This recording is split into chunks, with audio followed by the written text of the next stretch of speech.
What I know now about self-concept has changed the trajectory of my entire life. Self-concept is the evolving relationship that you have with yourself, how you speak to yourself, and how you choose to show up in the world. It's shaped by the stories you once believed, the limits you've unlearned, and the moments you choose to live intentionally. As I've grown, my self-concept has shifted from who I was conditioned to be to who I am consciously deciding to become. It expands as I heal, build trust in myself, and align my actions with who I truly am. Back before I even knew anything about self-concept, I felt the pressure or the need to live up to society or social media standards of getting the next best thing, listening to what's trending, buying trendy pieces. It started to feel draining for me, and I didn't see the joy in it anymore. And sometimes it's like the music that we listen to, it all plays a factor in how we see life, how we live life. Once I changed my perspective, some stuff didn't make sense to me anymore. I just stopped consuming certain things. Even how I chose to spend my time. Before, I really didn't care too much how I spend my time. It really didn't matter as long as I got what I needed to do done. Leisure time for me was literally just relaxing at home, binge watching a series, or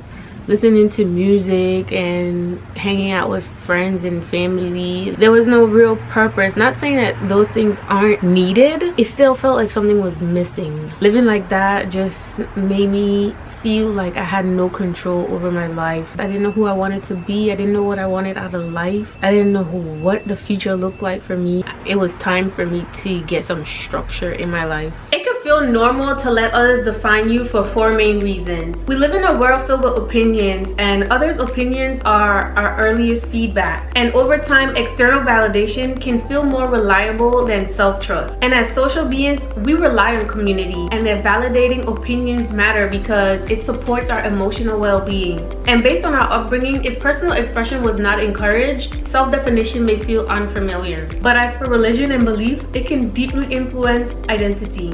Teaching that identity comes from adherence rather than exploration and questioning, and redefining oneself may feel wrong or disloyal. Societal margins further shapes this belief. When stereotypes and expectations are constant, internalizing them can feel like survival rather than choice, e.g. hyper-independence shaped by poverty or code switching. Together, these factors make external definitions feel normal, logical, or even necessary. Because as humans, we learn who we are from our environment, and we may think it's normal because these influences shape our understanding and our identity long before we even had a chance to question them. I started learning about what it would take to redefine myself. That was hard. It was really hard because I was addicted to social media, and as I woke up, I used to grab my phone and scroll through social media, and then get out of bed probably an hour before I have to go to work, and it would already take me an hour to get dressed and get ready.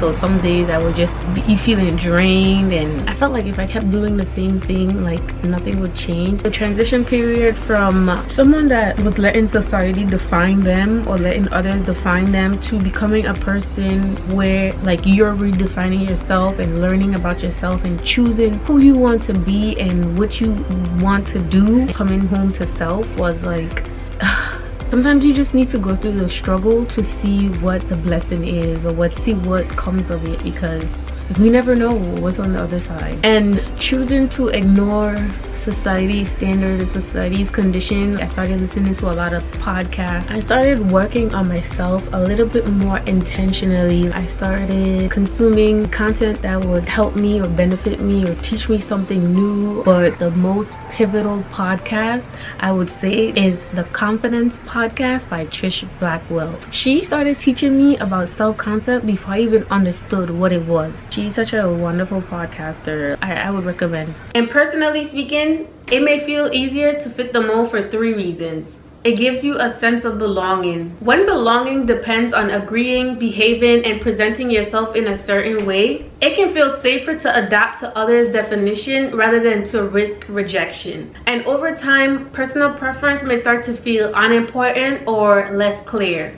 It can also cater to your personality type. As an introvert, I tend to internalize others' opinions more deeply, and in doing so, my default would be to let others speak and decide for me to protect my peace and energy. But if you're an extrovert, you may be more influenced by external feedback, and recognition, validation, and approval may be your default.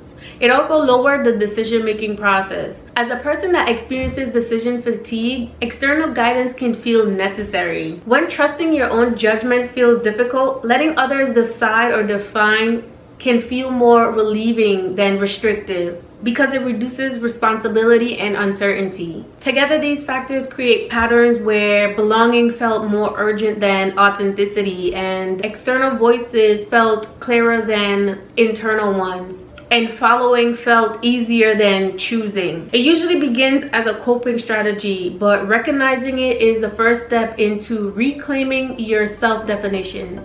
Everything changed for me when I asked myself, do these traits define me? Is this who I really want to be? Does this life bring me joy? Is this the legacy I want to leave behind?